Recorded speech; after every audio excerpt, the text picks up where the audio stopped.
by 2018, the working class in Mexico had been completely destroyed. I mean, any semblance of class power had been smashed. You had like real harsh neoliberalism in Mexico since 1982, and it just kept getting harsher. And anything that gave the popular classes power or standing or even basic dignity had been cut out from under them. And so by 2018, they were depoliticized, dispirited, and without much of a sense of cause. To AMLO's undying credit, like, he tried to revivify a social movement based on the popular classes that would take power, and that in power, it's been prudent. Maybe it's been too prudent, right? Maybe it hasn't done enough, right? But your first 6 years shouldn't be the only 6 years you get. And like, nobody wanted to see a return to those periodic financial meltdowns that have afflicted Mexico since 82 and 94. And when some of those have happened in part because of very undisciplined and not very well thought out government spending programs.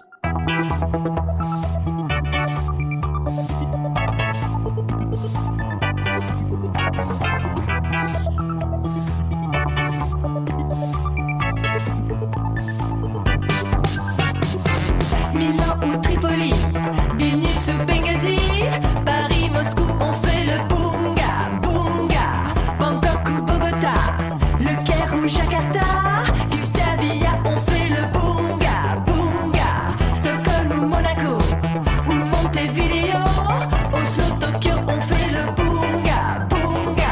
Hello everyone, welcome back to BungaCast, the global politics podcast at the end of history.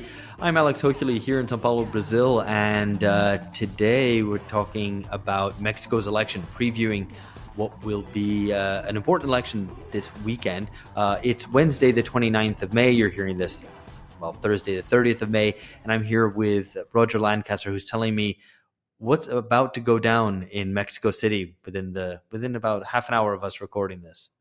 Within a half hour, the campaign will close. I suppose everyone is going to be having a campaign final event right about now. Sheinbaum's will be a monster rally in the Zócalo of Mexico City. 1 million people you're predicting. I'm predicting, we'll see if I'm predicting 1 million people. That means the Zócalo will be full and overflowing into the side streets. No, I mean, the Zócalo is this. I haven't been to Mexico City, but it's this massive square right in the center, right? I mean, it's just enormous by the pictures. Red Square. It's one of those enormous public squares, and it's truly a phenomenon to behold.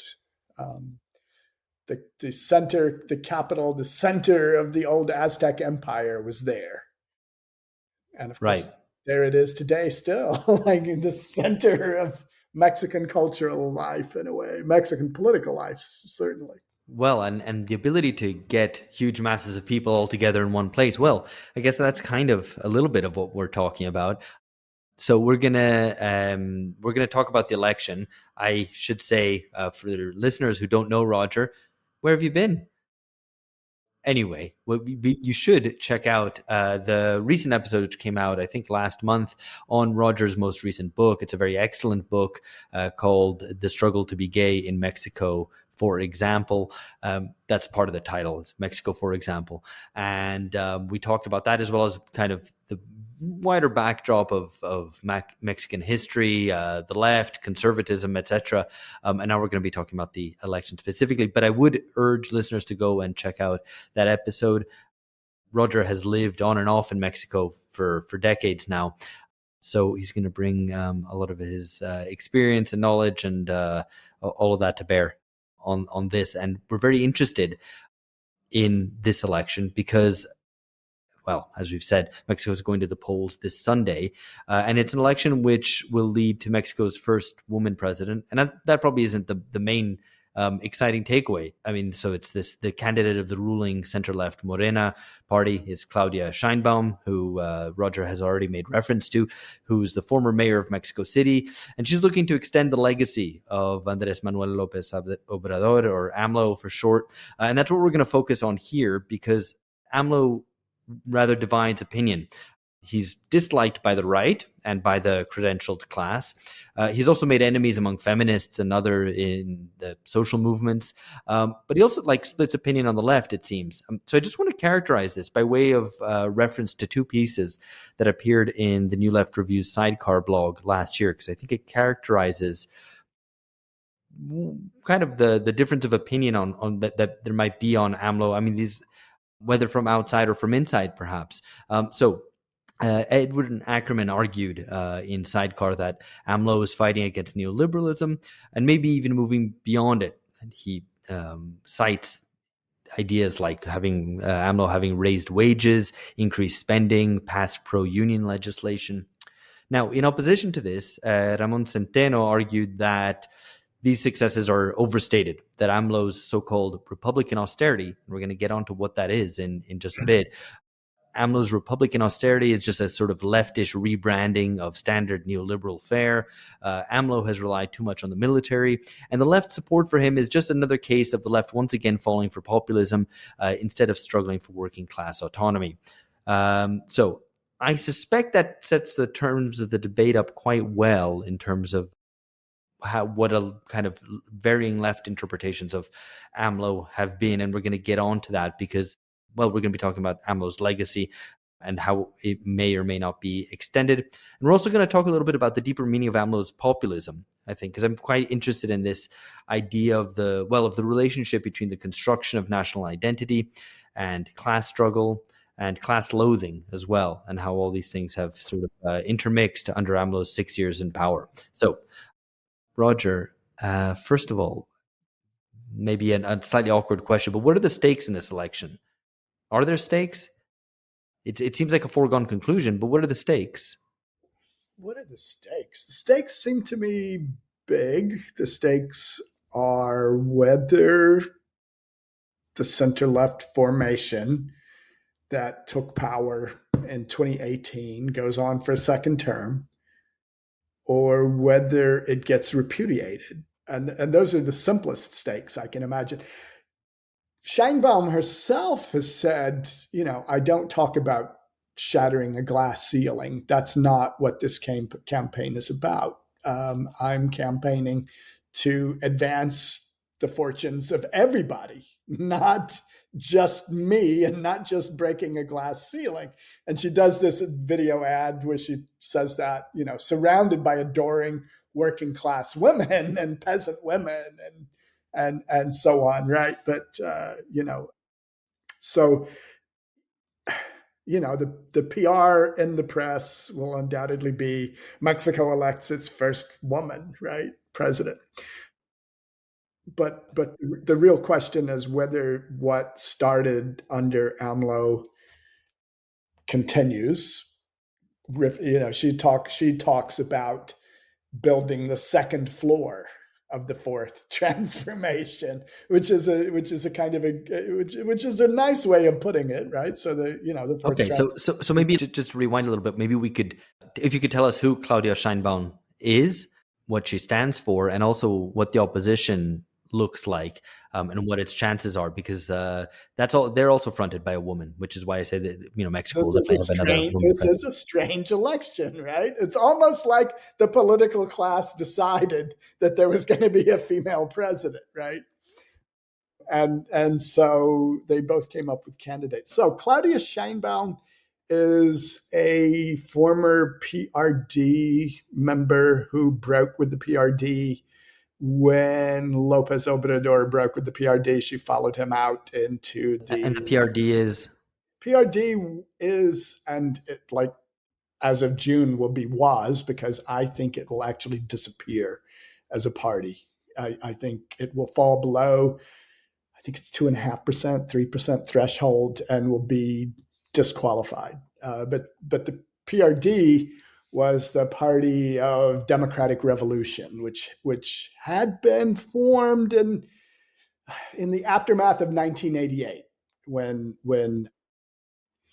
Cardenas campaigned for president and the election was flagrantly stolen in plain view in front of TV cameras rolling and all of that, right?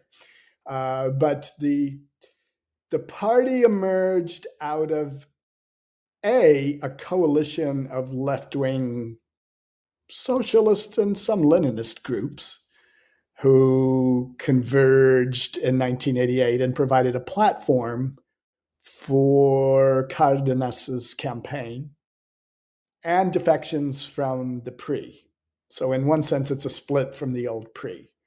It's the left-wing split from PRI. But it's also like the base rank and file activists who are all left-wing militants, mostly class of 1968, right? So the PRD, when AMLO left, he took pretty much everything that was worth taking and left a shell. And the PRD currently caucuses with the conservative coalition that's running against Sheinbaum, which is funny. Right. So what is this? What is this coalition that has been cobbled together from opposition parties who probably don't have that much in common? So Sheinbaum comes out of the PRD, then into MORENA, and look, she's a ethnic Jewish woman, grandchild of Holocaust survivors. Grew up her father was a communist activist. Grew up in left-wing circles in Mexico City. Grew up in a middle-class left-wing background. Studied hard, but she ends up in politics, right? So that's her background. Just stepped down recently as the governor of Mexico City, successful governorship, but you don't govern and campaign. So she's, passed it on to an interim governor. Her coalition is MORENA and the PT, the Worker Party, the Labor Party, and the Greens have defected from their old coalition with the PRI and come into coalition with MORENA. Now this is interesting. Like the Greens defect. The Greens always campaigned on a free prescription campaign, and that was you would think it would be something else, given that they're right, yeah. Party, right? But their big ticket item was free prescriptions, and all right, so MORENA passed those free prescriptions, and then the Greens come over and make a new home, right? So there's that. Okay, the opposition is under Xochitl Galvez. And everyone will call her Xochitl. If I accidentally call her by her first name, I'm not being rude. It's just how these politicians are referred to in Mexico, right? But Galvez comes from she comes from an indigenous background. They spoke an indigenous language in the state of Mexico in her home growing up, apparently. And she, too, has a very good educational background. I mean, they're both extremely educated candidates from that sector of the upper middle class in Mexico that not only received education in Mexico, but went abroad to get some more. And she's been a combination politician, businesswoman, for decades. She served in the Fox administration on indigenous affairs. Her coalition is, now get this, right? It's PAN, the Conservative Party, PRI, the center-left party of the former dictatorship, and PRD, which had been the PRI's sworn enemy all that while, but now they're all kind of in bed together, and they're all going to go down to a rather smashing defeat together, it would appear. I mean, so that's testament to the way that MORENA has reorganized the political spectrum right? In so far as it's managed to, or it's driven the opposition to kind of cobble together some coalition, which might not even make sense, and lose The despite that. establishment parties have been hammered hard, and some would say shattered, and they're trying to piece together a jigsaw puzzle coalition that makes no sense on. But look, the PRD was already extremely opportunistic going back a couple of decades. The PRD would often form a coalition with PAN in local elections in order to defeat the PRI, their sworn enemy, right? But of course, so the fact that they're all in a coalition together, is very revelatory and interesting. And they're all going to go down to I think they'll get about a third of the vote combined, which is not very good for former ruling. Right, and Scheinbaum is polling at something like 60%. I mean, I don't know if that will materialize, but still, regardless, an overwhelming victory, right? The polls are varied. Some have her at 54%, which is about the same that AMLO got. It was a landslide overall, but he got 54.5%, right? Some have her at 64%. Now, I think they're both. I think it'll be more like 57%, 58, something like that. We'll see if the dial moves up closer to 64%, as some of the good faith nonpartisan polls show. You'll have a second coming headline would be about the only way of reporting on that, because that would mean, I don't know, that would be very historical. And how much? There is a third party running, the Movimiento Ciudadano.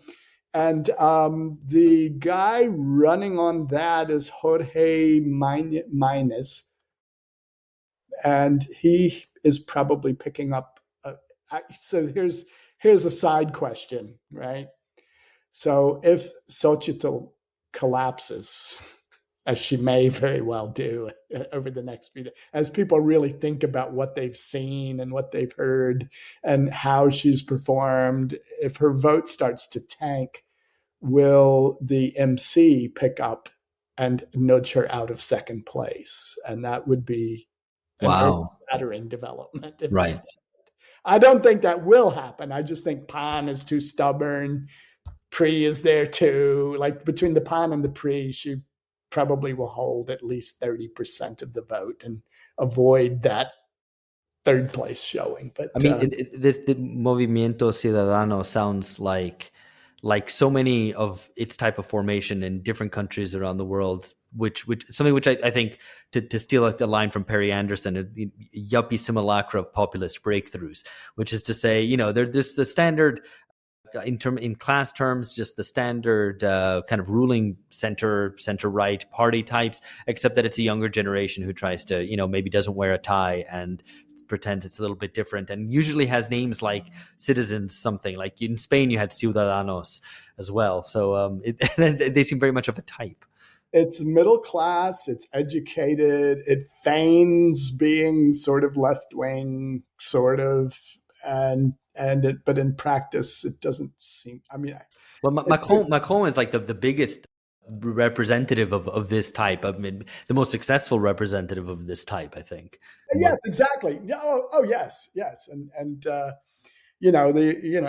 that segment would very much love to have power handed to them in the way that it has been in some other countries, but it just doesn't. It's not in the cards in Mexico, in part because AMLO has outplayed the opposition in so many ways that it just cuts off their options for that, I think. All right, just a quick interruption to my interview with Roger Lancaster about Mexico's elections. The entirety of this episode is only available to our patrons at patreon.com/bungacast. You get a good chunk of it free, but if you want to hear more and you want to hear the continuation of our discussion, you'll have to head over to patreon.com/bungacast. You might know this already, but we release new episodes every Tuesday with additional episodes on Thursdays or Fridays most weeks. So 2 episodes a month are entirely free, and the rest is only available in full at patreon.com/bungacast. There you'll find episodes with our regular contributors, Alex Gurovich, Catherine Liu, Amber Lee Frost, and Lee Phillips, and episodes with writers and editors from Damage Magazine with whom we're partnered. Subscribers to our Patreon also get a free subscription to Damage Magazine. And of course, there's plenty from us, the Bunga Boys. That's Phil, George, and myself, Alex. Now, if you are still subscribed to one of the old tiers, the $5, $10 tier, we would love it if you would upgrade. Only $2 more a month gets you more than double what you were previously offered. So we would love it if you joined us. Those old tiers will be gradually phased out. Now, just to let you know, this is what you might have missed last month if you haven't been subscribed to patreon.com/bungacast, or maybe you have, and you've missed some of the things that we've put out. You have our, what I think was an excellent discussion on Isaac Deutscher's monumental biography of Joseph Stalin. That was in the Reading Club. We have a discussion on the politics or anti-politics of Alex Garland's Civil War. And at the start of this week, we had on the renowned music critic Simon Reynolds, he of Retromania fame, talking about his new book, Futuromania, and whether today's high-tech future music is actually all that futuristic in content. And what we've got coming up in June, right? So we have, in just a matter of days, writer Juan Rojas with more on Mexico's election, looking at Morena's rule in a regional context. Is AMLO the future? Also, we have Achin Van Eyck on India, Hindu nationalism, and a re-elected Modi who still rules, but for how long?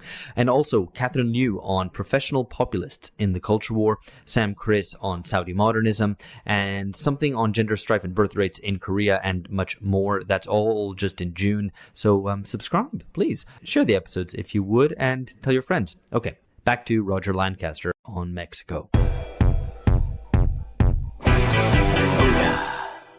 Starting this maybe a little bit backwards, but who supports the opposition? What type of people support who are going to vote for the opposition in this election? Because that'll be a relatively small proportion of the population given Morena's expected victory. Let's deal with that first, and then we'll get on to AMLO and Morena's base and then all the rest of it. There's been a series of protest demonstrations in parades in Mexico City and other cities that are calling themselves the Marea Rosa, the pink tide. Oddly enough, so they dress in pink. And they're easy to photograph because there's a crowd of people and they're in pink, right? And they have essentially thrown their support to Xochitl. And who are they and what are they like? Okay, so they're kind of, they're educated technocratic people who are accustomed to being listened to, who are accustomed to being given a certain weight in politics. They don't feel that coming off of Morena at all, and they're somewhat disaffected. So I don't know. It's the progressive yuppie vote that can't bring itself to pull the lever for Morena, right? And does that go? Who are still the old pre-voters? Who are the old ban voters? Like who are the people who are voting for these, for these parties, probably driven in large degree by dislike of AMLO and all that he represents? I think dislike of AMLO at this point is a driving factor, and I mean AMLO has logically polarized Mexican politics in part around his personality. AMLO loves a good brawl. He loves to get into it with his opponents. He loves calling them out. He loves embarrassing them, and this is highly effective governance as theater. The masses like it, frankly. That scene where AMLO flashed the news reporter's business phone number on the screen, right? I mean, that, like, okay, think about who is upset by that, right? Right. Yeah. They're not going to vote for Morena, right? And so And in fact, I do point out that AMLO's approval ratings shot up 5 to 7 points in the polls after he did that. Right, It right. did not Yeah. harm So him. It did not harm him in public opinion, because most people looked at the shitty, you know, attack job that the journalist had participated in, and they looked at what she had said and what she had specifically, you know, about AMLO's children, and then like, well, yeah, I would have posted her phone number too. Is the response of ordinary people, I think, to something like that, right? But those of us who are well educated and know enough to know better, and we've had our educational habitus instruct us on the ways of like not doing things, we would vote against AMLO, and we would turn out in those pink tide demonstrations to show our disapproval of the way things are going. So the pink tide people are saying, democracy is in peril. This is a strong-arm dictatorial government that's breaking with democratic norms. We have to vote against it in are they part. saying that AMLO is going to turn Mexico into Venezuela or Cuba? What's the preferred boogeyman of? This is a tough one because those of us who were there in 2006 remember very well that the campaign was AMLO was Hugo Chavez. Like AMLO was literally Hugo Chavez, and there were campaign ads that were like hammering that, and like there were illegal slush funds of money being driving these ads, and so on and so on, right? And there was a famous one that I think what's his name, Clinton's. I'm blocking his name. Clinton's campaign manager had come up with, right? Bill Clinton's, and it has a bicycle leaning against a wall, and it's wobbly. It's about to tip. It's like not quite stable, and it's going to fall over. The gist being that, like, AMLO would destabilize Mexico, and the bicycle would fall. So there's that vote, right? And that I don't know how to call, like, Yeah, but I think we get this. educated liberal voters are probably more of them are going to go for MC than for Xochitl. I suspect when it all settles out, it's a strange thing. Traditional conservatives are certainly going to go for the PAN-PRI coalition candidate, and powerful supporters, you might say the ruling class, right? I mean, the elites are certainly unhappy with Morena in power, and they would mostly prefer not to have it, although a few of them have made their peace and have even come into something like constructive machinations with Morena. So it's the anti. It's really first of all, it's a referendum on the past 6 years. If you feel like you benefited, if you feel like the guy did the best job he could do under the circumstances, if you feel like it's better than it was, if you feel like democracy opened up a bit, then you're going to vote for Sheinbaum. Right. So I mean, and that's a big majority. Yeah, right. That's what I was going to get towards. That it seems that a lot of people are satisfied in some way with the direction that Mexico has been heading in the past 6 years, and has a sense that at least AMLO had their back. So Sheinbaum is going to continue the coalition that he's built and the social basis of support that he has. You said that it's polarized, and I think, as you have indicated, the tenor of the debate and the electoral campaign has been filled with lots of kind of hysterical claims, particularly from the opposition, about threat to democracy, authoritarian, strongman, caudillo, or whatever. Crazy in the past 2 or 3 weeks. I think when the gravity of the numbers really sank in, the Prian campaign went weird and negative. Like there's this, it's got a weird vibe coming off it, but and it's negative and angry all at the same time. So if you look at the ads they're rolling out, it's like they're chastising the public for not voting for them. Right, right. So, Literally, they're chastising the public now, which is which never a good look. It's bad, never a good bad look. note, bad note to end on. The public doesn't like to be chastised. So yeah, it's got this weird, angry, negative energy, and I think it's probably hurting them a lot more than what they would have if they had just stood still and not said anything. They would be better off than they've gone negative. They try to remind you that Sheinbaum is Jewish. Now, I sometimes wonder whether there's an undercurrent. In American politics, there are famous cases where it looked like the black candidate was winning, and then when the votes came in, it turned out he wasn't. And so, is there a similar dynamic happening here where voters are embarrassed to tell you that they're not going to vote for Sheinbaum because she's Jewish? I don't think so. I don't think it works that way at all.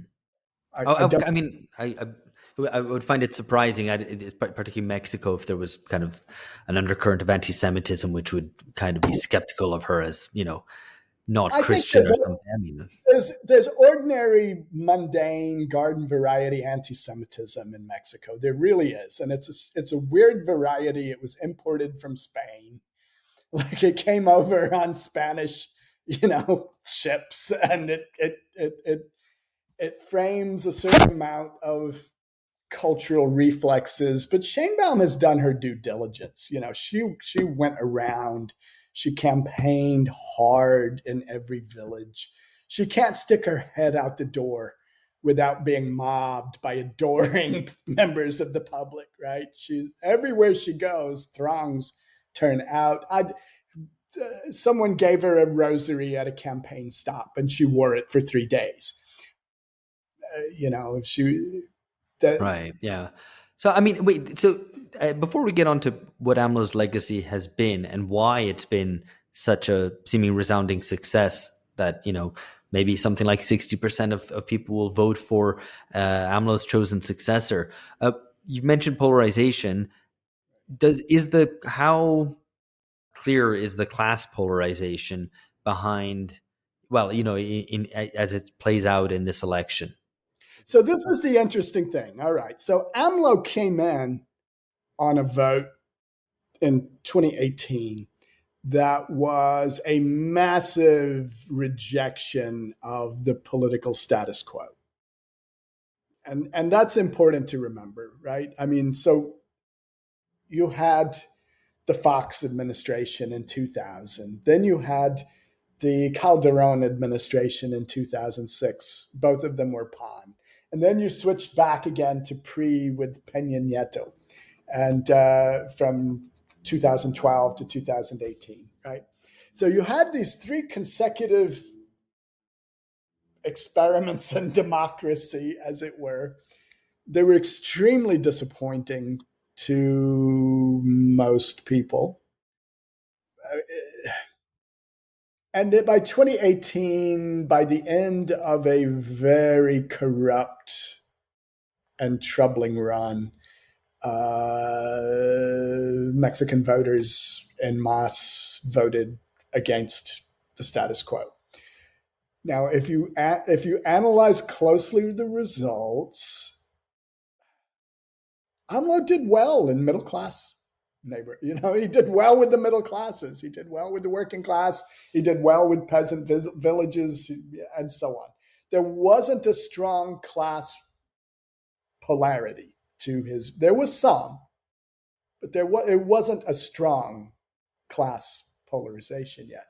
By the midterm elections, that has changed.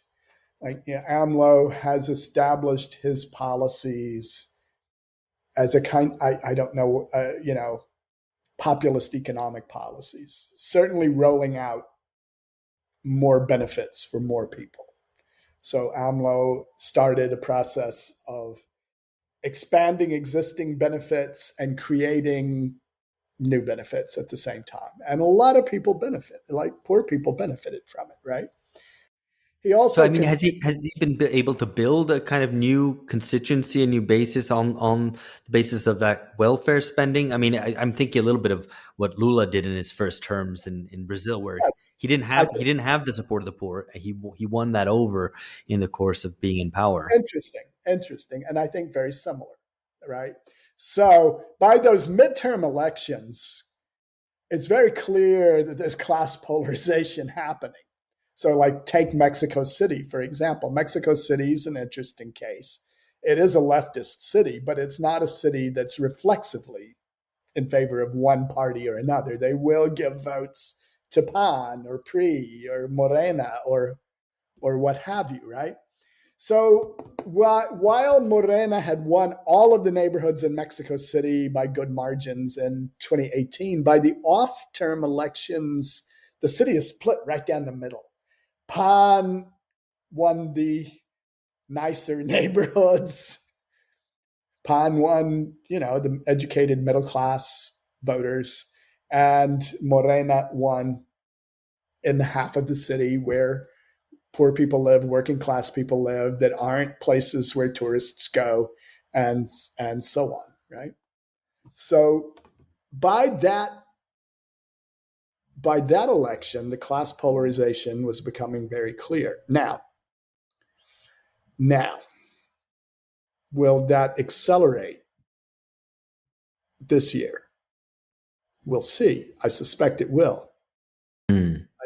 I do think that Sheinbaum will get a lot of NGO type educated activist votes that AMLO had lost back in that off-year election, right?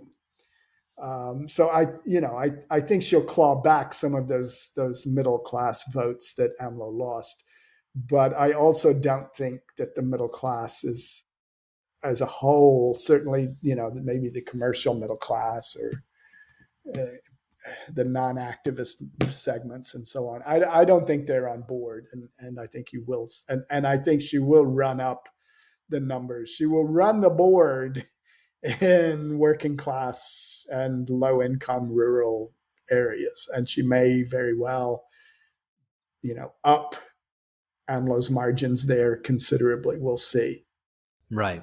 I mean, one last thing, just briefly on this. I mean, because some of the discussion has made reference to the fact that Mexico is bucking the kind of class inversion that is going on all across the West and beyond, the development of a so-called Brahmin left and so on, and that in Mexico this hasn't happened. In fact, that AMLO has alienated the kind of educated cultural left in academia and NGOs and stuff like that.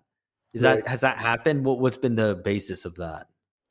Yeah, I think it has happened, and it's been, look, I mean, so, all right, I'll give AMLO a good deal of praise here. But then I'm going to double back and say that maybe one of the things that Claudia wants to do is to bring down the level of the Right. rhetoric a little bit, right? But I mean, the whole austerity thing that you alluded to earlier, it's important to understand what AMLO mean. AMLO doesn't mean austerity in the usual sense. Right. So yeah, what is Republican austerity? Yeah, What it's what maddening how he's used this word, right? I mean, austerity usually means that the working class and the poor are going to take it on the chin, and that's been the actual fact in Mexico since about 1982, right? What the way AMLO has used the term Republican austerity, he's. I'll also draw in an analogy that some of your listeners won't like. I mean, this is a left-wing version of drain the swamp. yeah.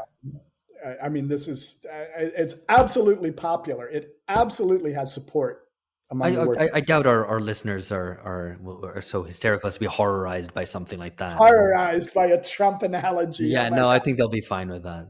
God. Okay. All right. They'll be fine with it. Okay. So drain the swamp on the Republican austerity model means that, as AMLO puts it, there will be no more rich government and poor nation. And by rich government, like, look, the civil servants and the government providing class had enriched itself they enjoyed perquisites and they enjoyed bonuses and they had high salaries and they also were taking money under the table and so on, right? Like, I mean, I guess like most developing countries and certainly across Latin America, that there's been a dependency on the state, right? Yeah. That capital doesn't stand on its own 2 feet very well, and the state, then the judiciary is fabulously paid, and a lot of the civil servants are very well paid, and it's a route, it's a basic sinecure, right, for sections of the state middle class. And people view their office as like property from which they can get a profit, and that's been part of how the governing class governed for many years, decades, in Mexico, and also it's like so. Attacking that must be popular, right? I mean, that must, if someone attacks that back. Like, look, I mean, I remember talking to a friend of mine's father, like when AMLO was first elected, and he says, "Oh yeah, I lived in Mexico City when AMLO was governor there. You're gonna see some changes. Like, before AMLO was governor of Mexico City, you would go to a government office to conduct business, and you would wait all day." And you still wouldn't get your business done, and you'd have to come back. And then you'd have to come back again. And then you'd have to change some money to move the paperwork along. When AMLO was governor, you went to a government office and God damn it, they attended to you when you came in. And you got your business done without passing a bribe. Like, that was a big change, right? Okay, so he's done this somewhat on a national level, right? So he has stripped the political class of its sinecures and perquisites. They have been very unhappy about that, by the way, and that's the source of a lot of the opposition to him. They have definitely felt this. That's his perpetual, ongoing war with the Supreme Court, which was paid lavish salaries and had a slush fund. And so he seized their slush fund and redirected it to something else, and so on, right? So there's been a constant battle over the surplus that's there, located in government circuits, and AMLO has basically deprived the civil servant class from access to those circuits of surplus money floating around. This is extremely popular. I don't have to tell you, right? This is extremely popular. It's also popular anywhere in the world, I suspect. I mean, it's also polarizing in quotation marks because it is, right? And again, look, a lot of what he does in his mañaneros, if you sit through them, and they are long and they happen every goddamn day, right? But if you sit through one of them, he is sort of constantly hectoring and haranguing the civil servants over their perquisites and privileges and so on, right? But on the other hand, there's also this other, I mean, and this would be useful to attend to more. I don't know, right? This involves deeper research than the sort that Centeno did in that piece in the New Left Review, right? But all right, so 2018, after the election, AMLO published a short book called Mexico's Mafia of Power, Mexico's Power Mafia. And he says in it right up front on the first page, as I recall, right? Something like, Mexico doesn't have a real capitalist class. Mexico has a class of crony capitalists who cut sweet deals with the state. And that's where their money comes from. And here, I'm going to name them for you now. And he goes down the list. No, And I mean, it's interesting because this is really like of a piece with a lot of other left-wing populist experiments that happened in Southern Europe, for example, as well, where there was a real emphasis on anti-corruption from a left-wing anti-corruption politics, opposition to the caste or to the political class, and treating capitalism as a rigged thing was discourse which Bernie Sanders also used as well. This is a rigged system, so it's not capitalism functioning as it should and having its natural tendencies towards inequality. No, it's rigged, that there's a political superstructure which is corrupting this thing. As bad as raw capitalism would be, this is that with a whole bunch of corruption and like shady deals and subvention of government and so on built in, right? And so that's where, like, a lot of leftists looking at it abstractly from the outside are like, well, why isn't he building working class power on an autonomous basis, as though the working class isn't calling for that. The working class is not out calling for autonomous, working class autonomism or something, right? That's not a real demand. It's maybe under different circumstances it would be. The demand was to deliver a blow against the entrenched crony system that had misgoverned Mexico for decades and decades. And on that count, the public has been generally pleased with the results, right? I mean, this would require more like, all right, so has AMLO disentangled the crony capitalists from their sources of government fund? Like, maybe not. And maybe that is something to look at very closely. The perception is that he has, at least to some extent. And that's part of what drives his success. They don't automatically get what they want just because, they have a political connection anymore. Journalists have played along with this well, right? Like, if you notice, I've been sort of surprised by it. Carlos Slim had been the richest man in the world.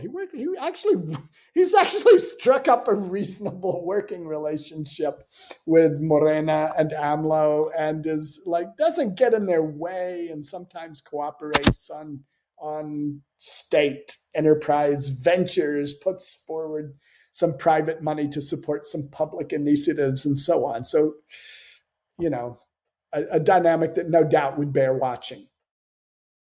So I find it interesting because the populist anti-corruption politics, and I'm skeptical of that. I think it has a tendency towards a sort of moralization of politics.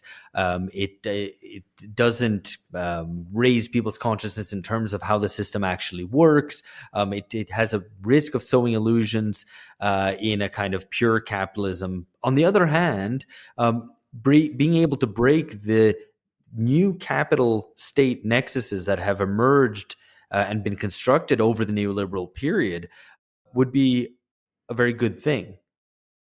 And so it's very interesting about whether I'm more okay with the practice of anti-corruption, at least, or along the lines of what AMLO has spelled out of this sort of Republican austerity. I'm more interested in the practice of it than I am about the rhetoric, which I'm a little bit less keen on.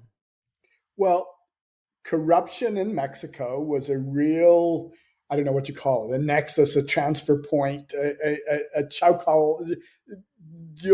In the circuits of public and private money, corruption was a very real way that elites helped themselves to public money for private interests. And it's interesting.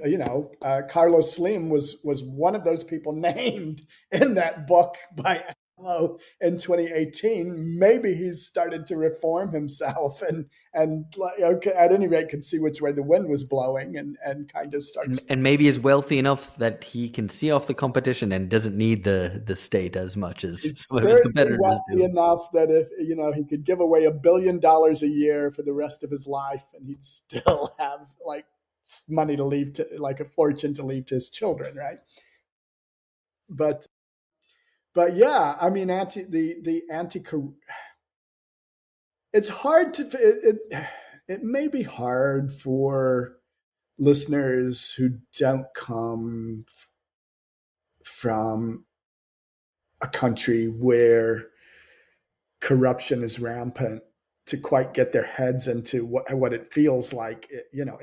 So in Mexico, the cops used to shake you down on the street for money, right? I drove a car through Mexico in 1984. I drove twice through into Mexico City and out of Mexico City. Both times I was pulled over, and the cop extracted a mordida, a bite from me. Yeah. I mean, I would again in Morelia. I just kept driving. I didn't stop this time.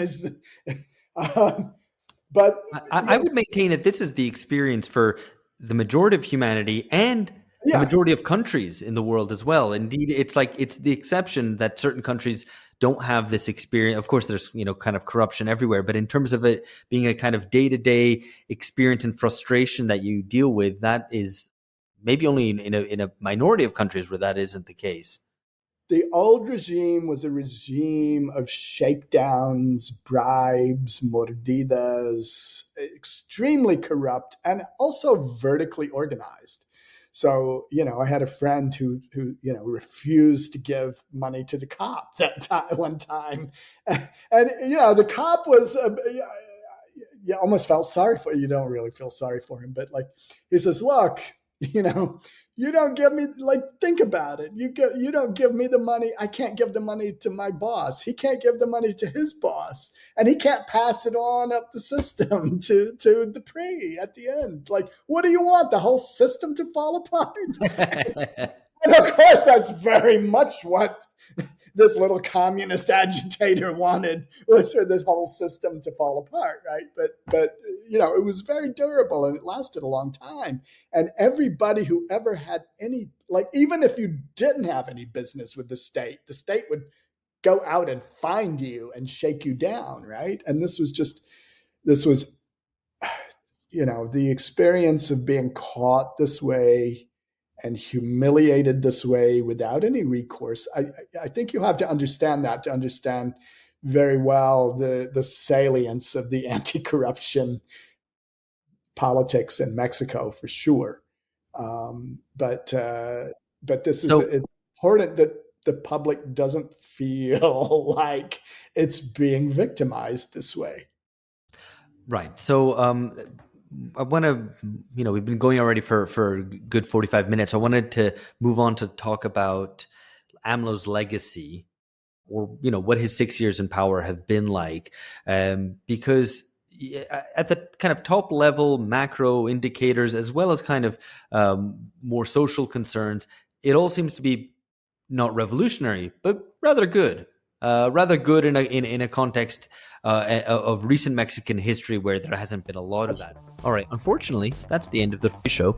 The full thing, though, is available at patreon.com/bungacast. We hope to see you there.